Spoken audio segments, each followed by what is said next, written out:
Turn 1 Soul Ring. Got it.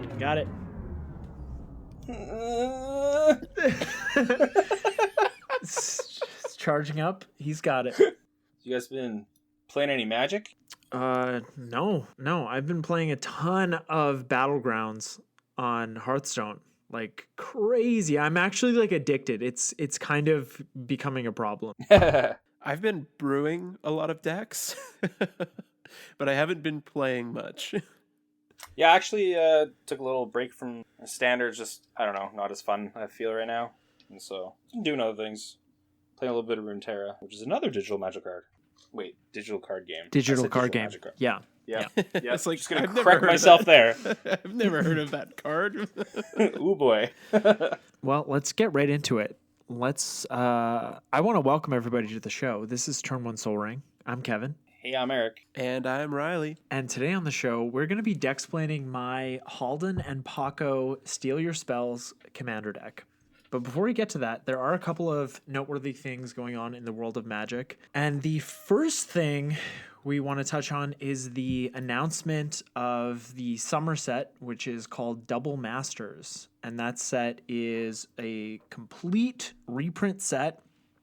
Each pack is going to have two mythic rares or rares, and each box and each pack is also going to have two premium foils, and each box is going to have two non-foil alternate art box toppers. I have always liked the Master sets, minus once we got to the Iconic and then Masters 25. Masters 25. Yeah, those of we course. just don't have to talk about. But Ultima Masters was a I'm great just set. glad we got another Tree of Perdition reprint.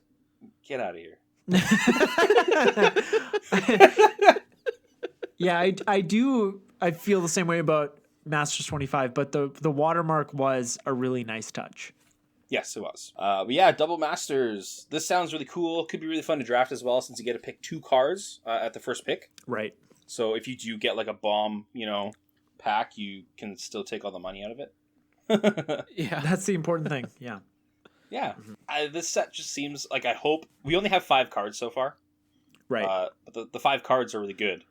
Yeah, we got Doubling absolutely. Season, Blightsteel Colossus, Atraxa, Kalia, and Mana Crypt.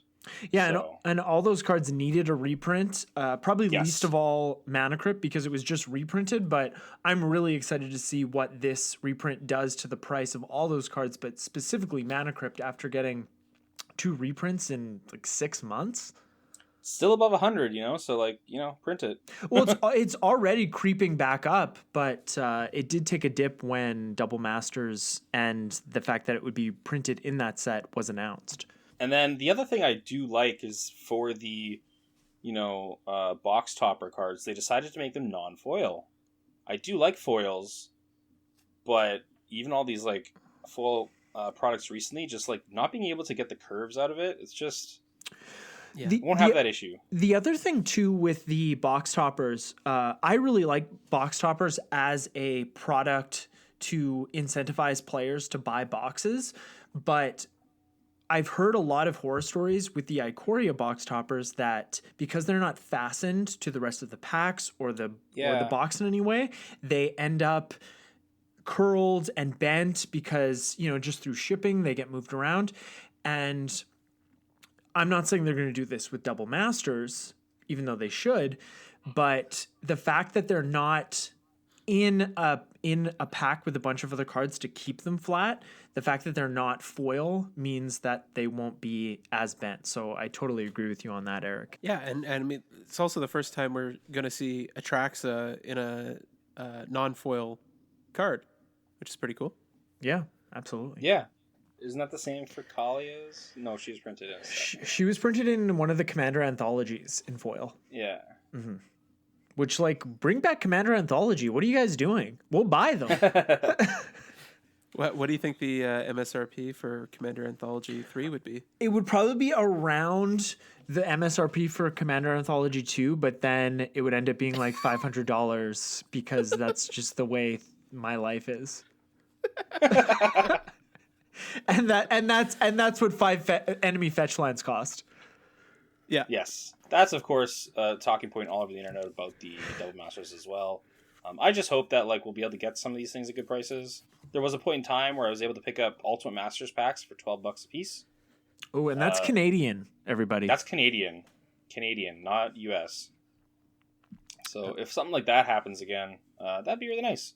And I really do actually like some of these new arts. I think the Mana Crypt is really... It has an older feel to it. Yeah. Just with how the art looks. Yeah. Yeah, super kooky. And the Blightsteel Colossus is so beautiful. It's so the art on these cards is just amazing. Yeah. And the MSRP on the box, well, they don't do that anymore, but on Amazon pre-orders they were, I think, around 300 USD, which is that's 300 a box. There's 24 packs in a box, and to buy a single pack it's around $16 to $17.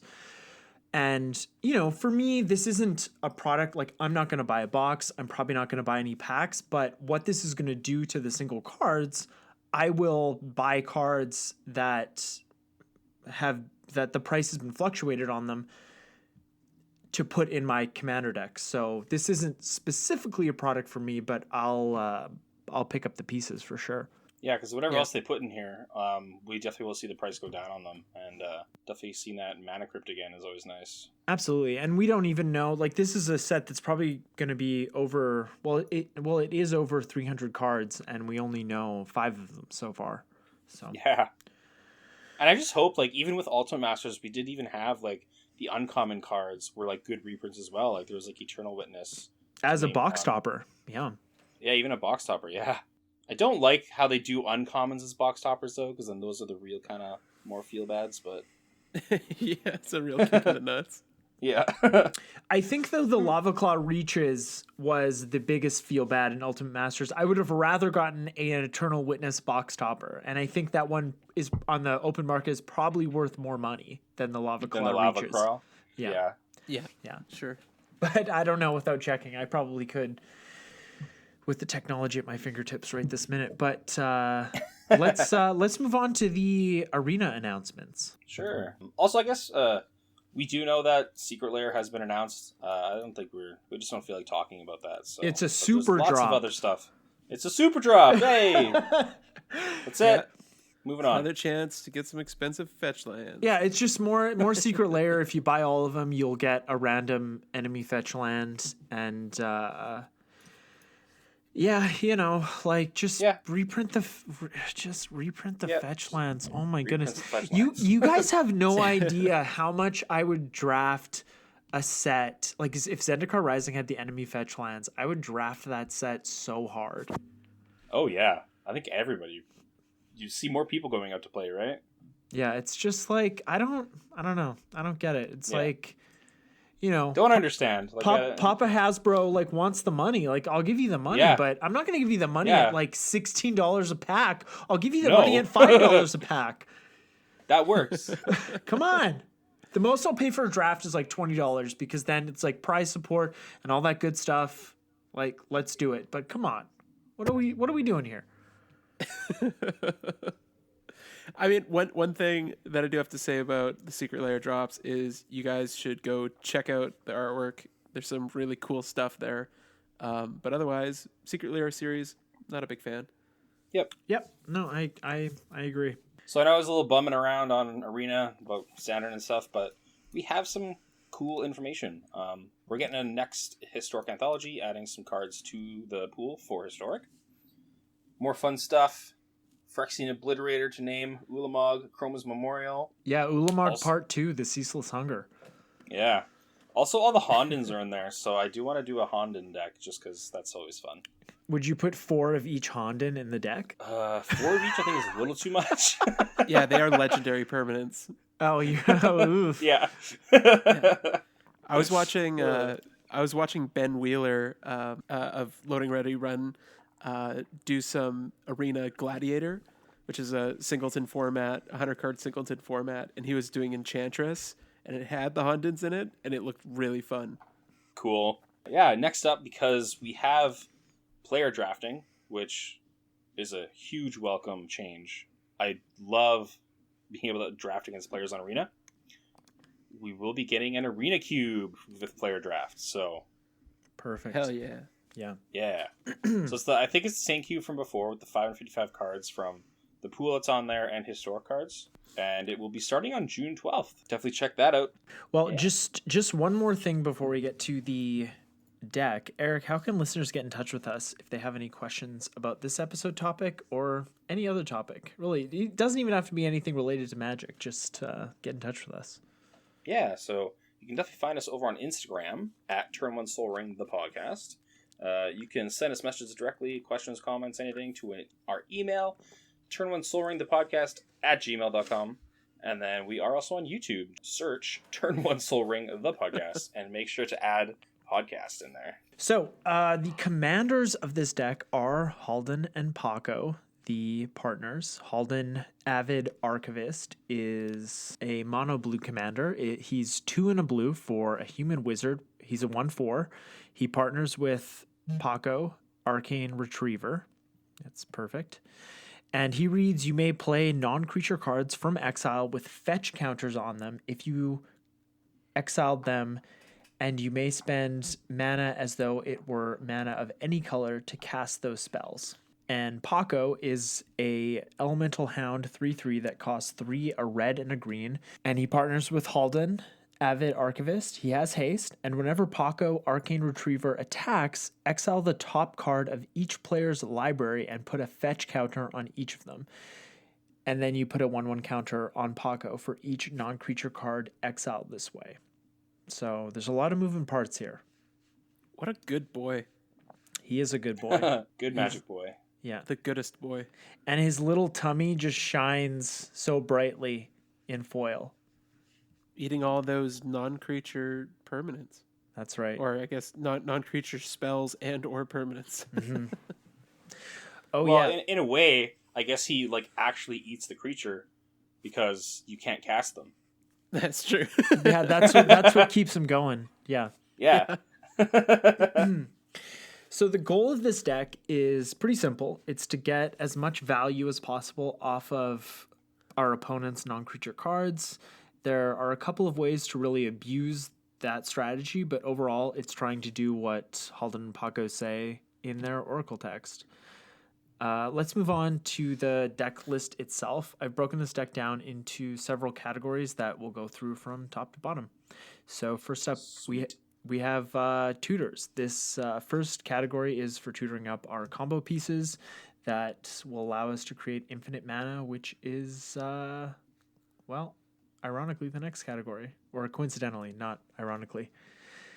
Didn't see that coming. Yikes. So, in the tutors category, we have Drift of Phantasms, Muddle the Mixture, and Worldly Tutor. I really should have put a Fabricate in this deck. Yikes. But yeah, definitely with the Drift and Muddle, they're both transmuting for 3. And so we're able to find pretty much all the pieces for the infinite mana combo that we'll touch on right away. Yeah, and we've talked about this on the show probably ad nauseum, but the transmute is such a great ability because it is an activated ability, so it can't be countered unless you have a stifle type effect. Correct, yeah. Just like cycling. Oh yeah. Shout out to Riley. What? So the next great. So the next category is infinite mana. So we would want to create infinite mana because, well, why wouldn't you want infinite mana? I mean, if you had the option, you'd take infinite mana, am I right? Versus not having it. So with Aggravated Assault, infinite mana, and a target for Pako to swing into unabated, we can conceivably mill out our opponent's entire decks while playing all their beneficial non-creature cards. And in this category, the infinite mana category, we have Basalt Monolith, Grand Architect, Pili Pala, and Rings of Bright Earth. So each, this is, a category of 4 cards, and Basalt Monolith and Rings of Bright Earth act as an infinite mana combo together, as well as Grand Architect and Pili Pala.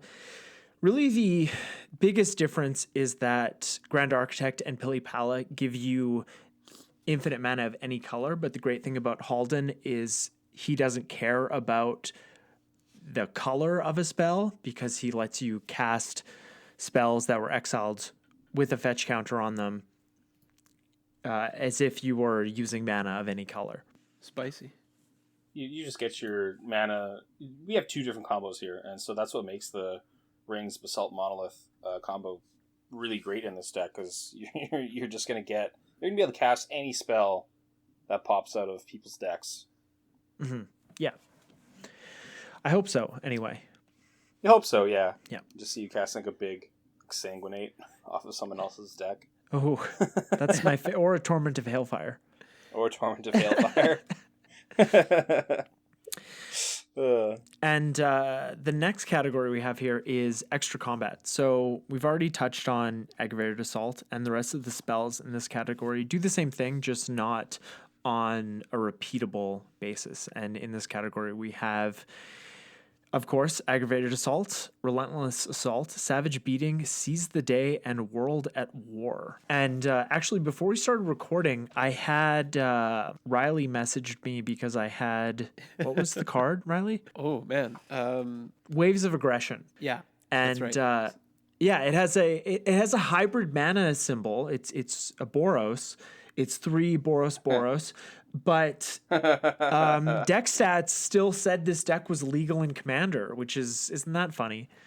Yeah, it did until you got to the actual EDH suggestions tab, and it points it out there, which is really weird. Yeah, I don't know. That is very strange. But anyways, all of these spells just create an additional combat phase. Like World at War has Rebound, Seize the Day has Flashback, Savage Beating. It's a modal spell with Entwine, and you can only cast it during combat. So they're all a little different. Relentless Assault is the most straightforward one. It's just 2 and 2 red for sorcery that lets you untap all creatures that attack this turn. After this main phase, there's an additional combat phase followed by an additional main phase, and Aggravated Assault just lets you do this on a repeatable basis by paying 5. Yeah. It's also cool because I think of all of these, Seize the Day is the one that doesn't get seen as much because it only untaps 1 creature.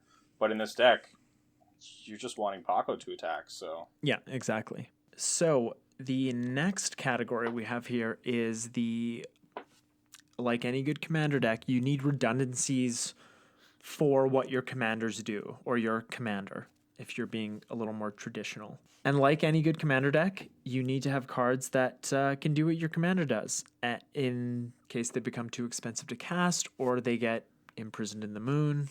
We all know what that means. In this category, we have Atali the Primal Storm, Grenzo Havoc Razor, Mind's Dilation, Stolen Strategy, and Strionic Resonator. Although Strionic Resonator is not so much a redundancy as much of it is just to add value to what any of the cards I just mentioned do, or to what Pako himself does. Yeah. Totally. I'm always a fan of Mind's Dilation. Yeah, it's just a really fun... it is a very powerful card, but I don't... but it's also a very fun card. There's a very high variance. I'll just read Mind's Dilation. It's 5 and 2 blue for an enchantment. Whenever an opponent casts their first spell each turn, that player exiles the top card of their library. If it's a non-land card, you may cast it without paying its mana cost. So that's kind of fun because Pako doesn't let you cast non-creature cards, play non-creature cards, but Mind's Dilation lets you play creature cards. So that's kind of fun. Get some differentiating value there. And don't have to worry about paying for the spell either, so. Yeah, it just so happens whenever I've had a Mind's Dilation on the battlefield, I always happen to hit lands. just hit land after land off of the opponent's deck. And it's like, I feel like the card could do something a little bit spicier, but it's just my luck, I guess, where, all I hit is lands. And I think as well, if you just have this card in a deck for random value compared to this deck that we have here that's built off of getting cards off of our opponent's libraries, the more triggers we have with that, we're just going to be seeing more cards. So yeah. Should be better. Hey, yeah. Okay, so the next category we have is protecting Pako. We want Pako to be able to be attacking as much as possible, and to do that, we need to make him unblockable and untargetable. And that's what this category is all about. And in this category, we have Aqueous Form, Cloak of Mists, Lightning Greaves, Rogue's Passage, Swiftfoot Boots, and Thassa, God of the Sea. Oh, you know what? Whisper Silk Cloak is supposed to be in this category. So just like put that in there. Yeah, I mean, you have another section called Protection. Yeah, I do. That's the next section. Spoiler alert. But yeah, like Whisper Silk goes in both, so I understand. Yeah. Yeah. Aqueous Form is actually a really great little aura. It's 1 blue for an aura that enchants a creature. The enchanted creature can't be blocked, and whenever enchanted creature attacks, you scry 1. I've had this in my Narset deck for the last couple years, and this card is great because, you know, when you attack with Narset, you scry 1. If it's a land, you're just like, hey, that would have been a card that I would not wanted to have cast, and it's just on the bottom of my library now. That's just like I'm getting foursies. I hope. It is cool because Yeah. it's like you obviously have a deck built around like wanting to get your commander through, and it's like Aqueous Form just adds a little bit of extra deck consistency for what you're doing. Yeah, and it's not so much just like Narset. It's not so much that you want the commander to get through. It's more that you want the commander to survive combat so that they can attack again, because Pako is an attack trigger. And if this was a white deck, I would put Reconnaissance in here just so I could, or like Maze of Ith, and you Maze of Ith your own creature. That's a great way to do it too. Spoiler alert. Oh yeah, do I have? Well, there it is. I did this a few weeks ago, so forgive me. The next, I don't know if I can forgive you. the next section is just plain old protection, and we have, but it's more so this category in particular is protecting our life total. And in this category, we have Collective Restraint, Crawl Space, Leyline of Anticipation, Maze of Ith, Propaganda, Silent Arbiter, and Whisper Silk Cloak, which I already mentioned. Collective Restraint is an old card from Invasion. It's 3 and a blue. I love that card. It's 3 and a blue for an enchantment. It has Domain. Creatures can't attack unless their controller pays X for each creature they control that's attacking you, where X is the number of basic land types among lands you control. So best case scenario in this deck, you're going to have to pay 3 for each creature that's attacking you, which is pretty steep. Yeah, it's pretty spicy. Yeah, and I just thought I put Leyline into this category because, you know, ideally there's going to be a lot of cards in exile with fetch counters on them that are not going to be instants that I want to cast at instant speed. So, and, you know, everybody can see them. So I just thought Leyline of Anticipation would help with that overall kind of intimidation tactic, which is a form of protection. Sure. Yeah. And you never know what you're going to get, right? So you might have something, you know, a form of removal at sorcery speed that you just, you know, turn into an instant. Hey, Haldan and Pako are like a box of chocolates, right? Maze of Ith. Maze of Ith is always fun to put into a deck when you're not using it as a defense mechanism. So I threw that in here, and I didn't put it into the land, so I hope you guys are proud of me. I'm very proud of you. Very proud. But yeah, obviously, as you said before, it's really cool. Which section did you put your Temple of the False God under? Oh man, can I edit the deck right now? I forgot to put Myriad Landscape in too. Yeah. Oh, damn. I don't know about that mana base. Okay, so let's move on to the next category, which is card draw and selection. So Haldan and Pako could also be in this category as they do draw cards. The rest of the cards are pretty much what you expect in these colors, so it's probably not going to be that interesting. We have Brainstorm, Mystic Remora, Ponder, Preordain, Rhystic Study, Sensei's Divining Top, and Sylvan Library. It's a lot of very efficient ways to get through your deck. Yeah. And I like the theme of the top deck manipulation. You know, you can always set up your top of the deck and then attack with Pako. Yeah, and you never know what you're going to get. Well, in this case, you would know one thing. Yeah, you'll know one. Yeah. because you do your own as well. So Well, let's move on to the removal and counter magic. It's a pretty similar story here. What you'd kind of expect. We have Blasphemous Act, Counterspell, Decimate, which is a personal favorite, Fierce Guardianship, new blue staple, Crows and Grip, Pongify, Rapid Hybridization, pretty much the same card, Swan Song, Temporal Spring, and Veil of Summer.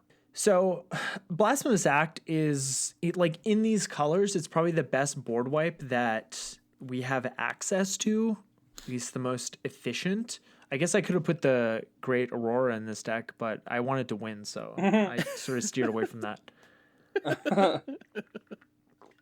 I also like the Temporal Spring. That's a fun card. Just about to say that's pretty spicy include. Yeah, because you can just get whatever you want, right? As long as it's not a creature that you're targeting, you can just pop that on top of an opponent's library, attack with Pako, and like, baby, you got it in exile. I mean, worst case scenario, like, it is a creature you're targeting, and that thing's gone for the rest of the game. Yeah, that's also a great point. And then, like, if someone has a Zendikar Resurgence, you're like, I'll take that. Oh yeah, love me some Zendikar Resurgent. There's no Arcane Denial. Yeah, you're right. You know what? Maybe I will swap out Decimate for Arcane Denial. Well, I mean, if we're making suggestions, you could also, put in a memory lapse. Oh yeah, that's really good. Well, when you counter the spell, you put it on top of their library. Yeah, it's from I think like Alliances originally, because it has all those alternate art versions. Maybe Homelands. I don't know, but it was reprinted in a more recent reprint set, like Modern Masters or something like that. Yeah. It's in Eternal Masters and it's in the Mystery Booster. Oh, nice. Yeah. Yeah, that's actually a really spicy include, Riley. I like that a lot. Man. Boy, that get him. Fierce Guardianship, such a good card. Oh yeah, for sure. And you have two commanders to have on the battlefield at any given time. So you're probably always going to be casting that for free. Yeah, more chances, totally. The next section is ramp. So, longtime listeners of the show know my predilection for 2-mana ramp spells. The usual suspects are here. In addition to that, and because we can play non-creature cards exiled with Pako, we have a few cards that let us play additional lands on each of our turns. So we have Arcane Signet, Azusa Lost But Seeking, Dryad of the Elysian Grove, Exploration, Farseek, Gruul Signet, Izzet Signet, Nature's Lore, Oracle of Moldiah, Rampant Growth, Simic Signet, Soul Ring, Talisman of Creativity, Talisman of Curiosity, Talisman of Impulse, and Wayward Swordtooth. Nice. Initially when I was going through this section, I was like, wait, is this a land stack? Like, what's going on here? And then I reread Pako and I realized that you could actually get lands and then use Haldan to play the lands. And I was like, holy crap. I know. Isn't that so stupid? I realized that too when I was putting this together. I'm like, oh, wait, you can play extra lands. Yeah. Yikes. Yeah, that's crazy. Yeah. So you're just going to be ramping with everyone else's deck and you're just going to fly far ahead. So yeah, this is definitely, if there was ever a time to not play a land on your first main phase, it's with this deck. Yeah. But yeah, it's pretty much, extra land drops, all the 2-mana guys. And you do love your talismans. Yeah.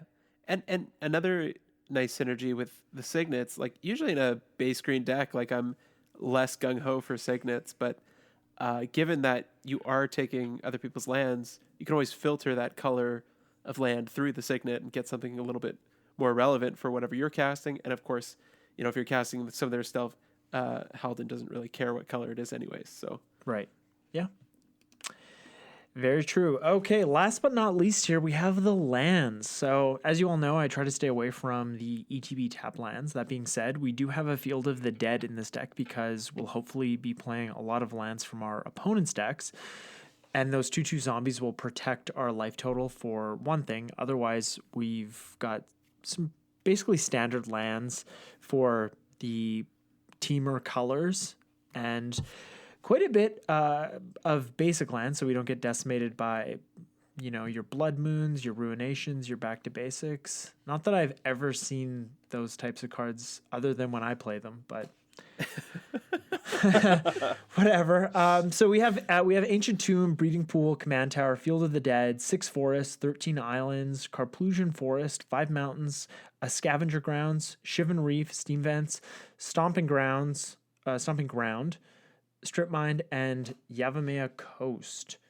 And you could probably throw Field of the Dead into more of the protection category. I truly put it in here because of all the lands from other players' decks I'm going to be playing and just getting those 2/2 bodies to block, because as soon as you start playing other people's cards, stealing other people's cards, and I'm not sure what's worse, but I think stealing players' cards that they've spent mana to play is worse than taking the cards from their decks and casting them, because then they haven't spent mana on them. But they're still going to be field bad. You're still gonna get a target on your back that is sort of indiscriminate when it comes to threat assessment when you're playing this type of strategy. Yeah, like either of those positions, it's going to be the same kind of feel bad. So Yeah, absolutely. Well, that's why if I decide to even take the commander, the league deck into the Haldan and Pako partners territory, I'm playing with you guys, so I know that you're not going to get as sour as if I was taking this deck to play with strangers, because you're going to be like, oh, Kevin's taking my cards, but he's fine. I'm not even going to sweat it. He's smiling. Yeah. He's smiling. He's having a good time. Yeah, I just want him to have a good time. that's what counts. Yeah. Before we get on to the next section here, but just remember that because of what Haldan and Pako can do, we will potentially have access to way more cards that would fall into the categories that we just went over. And that's really the beauty of a deck like this. Yeah, it definitely scales to whatever playgroup you're with, right? Because you're using their tools against them. Yeah, and it scales up or down, so Yeah. just be careful. When we do a deck tech on the show, we always like to talk about the most effective ways to beat it, or at least deal with the deck's main strategy. So just to start off, I'll say that a great way to deal with this deck is, any type of rule of law effect. And also the new Draneth Magistrate from Ikoria would also stop us from casting any cards exiled by Pako. Yeah, that's a good point. Yeah, I was going to say the Draneth Magistrate for this deck's really good. They need to ban Draneth Magistrate in Commander. You pretty much said the cards I was kind of thinking of. Basically anything like Rule of Law. There are a few other cards out there that only let you play one spell per turn. There's like a curse as well. So if you're the one who gets cursed, I'm sure if that player had that curse, they would cast it on you. Curse of Exhaustion. Yeah. Yeah, that one. Yeah, I do feel like at a glance, like Pako out of the two commanders is going to be the bigger threat of the two, at least like early in the game when you're getting things set up. So if you're able to keep Pako off the battlefield or keep Pako in check before it starts attacking a bunch, I think that's probably the most effective strategy to neutralize the deck. Yeah, absolutely. Because Haldan just lets you, like, you wouldn't play Haldan on turn 3 and then play Pako on turn 5. Then Haldan just turns into a Sailor of Means, Mm-hmm. Yeah. Pako is definitely the very lifeblood of the deck. This costs 5, but I see why they did that, but still. It's like, oh man. It costs 5, but he has haste. So. But haste honestly, is nice. Even if it gets to the point where Pako is swinging in and then, your opponents think like Haldan's the real challenge because Haldan's going to start casting their stuff against them. Paco's getting huge. Yeah, he's getting huge. If they don't deal with Pako, he's going to be just a huge threat on his own, right? He's just a big dumb dork. Absolutely. Yeah, he just keeps getting big. Well, we've come to the part of the show where Eric and Riley will come at me with some of their suggestions for cards to add that could make this deck more consistent and reliable. So let's get right into it, guys. All right. Eric, do you want to kick it off? Sure, I'll kick it off. Something to help out with spells all the time. Was thinking about that Seedborn Muse being able to untap your permanents during each other player's step. That is really good. They should have just included that in the precon, if I'm being perfectly honest. Yeah, come on. They've done that before already, so why not? Yeah, it's taken a huge hit. Yeah. All right. One thing that really stuck out to me was Cloak of Mists. And I really wanted to challenge the idea of Cloak of Mists. Just because I found a few other options that might be a little bit better or, like debatable. Yeah. So I got two groups. I got equipments and auras. Personally, when I'm trying to add evasion to a creature, I'm going to want to lean a little bit more towards equipments just because of their resiliency. Right. And their flexibility for switching between creatures. Like, you have a Grenzo in there. Like, I would love to get a Grenzo in every once in a while, right? Yeah. Oh, me too. Yeah. If you dedicated an aura like Cloak of Mist to Paco, then you're not going to be able to have that flexibility. So a couple options. I got Trailblazer's Boots. Yeah. Classic. Which is 2 That's mana one of equipment. Equip for 2. Gives it non-basic land walk. Then we got Prowler's Helm. Mm-hmm. Again, same stat line, 2 mana for 2 equip to give it basically can't be blocked except by walls. And then another one is, I think it's called, I think my spell check might have messed this up, but Voriak Battlehorns. Just let me search this up here. Yeah, it's Vorak Battlehorns. It's 2 mana for an artifact equipment. Equipped creature has trample and can't be blocked by more than 1 creature. Equip cost 1.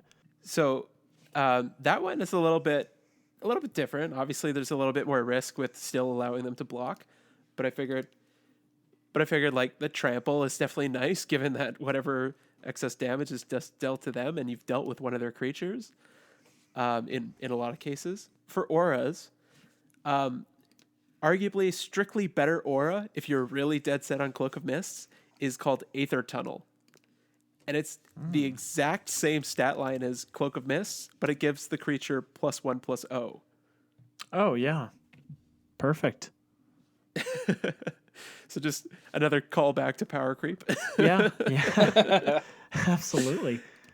Then there's a couple other options, and these ones are a little bit different, but Alpha Authority gives the creature hexproof, and it can't be blocked by more than 1 creature. So same thing as the Battlehorns equipment, but it gives it hexproof as well, which is kind of a nice bonus. And then Canopy Cover is very much the same thing, except it can't be blocked except by creatures with reach or flying. Yeah, and that's effective. I like it. It's kind of funny because Canopy Cover kind of gives your creature flying without saying it. Yeah. It's like, what is it? Not Spire Tracer. I think it's Spire Tracer. Yeah. Is it Spire Tracer? Yeah, the 1 mana Edric staple. Yeah, that is one of them. I was also thinking of there's another one that's like an elf from Scourge that's very similar. Yeah, it's like 1 and a green. It has hexproof and it can't be blocked except by creatures with flying or reach. Something like that. Either way, just food for thought. I just was thinking that Cloak of Mist really stuck out to me. I figured there might be some better options, and I just thought I'd throw those out there. Yeah. No, that's fantastic. Yeah, and to add to since we're talking about this right now, I did Trailblazer Boots is one of my faves. I think you can just really get in there. There is another artifact that kind of does something to help attacking creatures as well. There is a card called Dolman Gate. Oh, yeah. Ooh, yes. Yeah. Yeah, so prevent all combat damage that would be dealt to attacking creatures you control. Yeah. Yeah, that's perfect. Very good. And it was just reprinted in Mystery Boosters. Oh, I didn't know that. Yeah. You can kind of say that about any card, though, and who's going to know, right? Yeah, there's 800 cards. I'll be saying that 5 years from now, and it'll just be that was just reprinted in Mystery Boosters 3. Mystery Boosters. Yeah, along with 1,700 other cards. I mentioned Memory Lapse already, but another one I wanted to touch on, I saw the Worldly Tutor, and I just had to ask, what about Mystical Tutor? Yeah, no, that's very good. Just put whatever on top, like an instant or sorcery on top, and then attack with Paco and get it in the exile zone. Yep, absolutely. But I think the other thing with the tutor section is trying to tutor out the infant mana combos. And Yeah. Worldly Tutor finds a creature card, which is our only way to tutor for Pilipala. And Grand Architect. And Grand Architect. Yeah. Oh, do the Transmute not hit that? Oh no, you're right. No, you're right. Okay, yeah. Yeah. Cool. But Muddle the Yeah, Mixture can hit Pilipala, Yeah. and Drift can hit Grand Architect, and Worldly Tutor can hit both of them. Oh, I was thinking it's... Oh, right. Because Transmute costs 3. I was like, oh, you can only find 3 CMCs. I had a magic derp. But Well, we've you know all what? been there. Even with a mystical tutor, you've still got like flexibility with your removal, like Blasphemous Act, Decimate. You've got your counter spells, Yeah. Corrosive Grip, Pongifies. Yeah, so there's still quite a few good targets there. Yeah, totally. It's always tough fitting in more like creature stuff, but since Paco's attacking trigger, and we have other creatures that have all these attack triggers as well, I always like Spark Double, since you can copy legendaries with that card. Yeah, no, that's a really spicy include for sure. Yeah, whenever there's like a deck really built around a commander, I think Spark Double is really a card to look at to maybe try and shove in there. Well, don't it's talk pretty about spicy. it too much because it's gonna get expensive.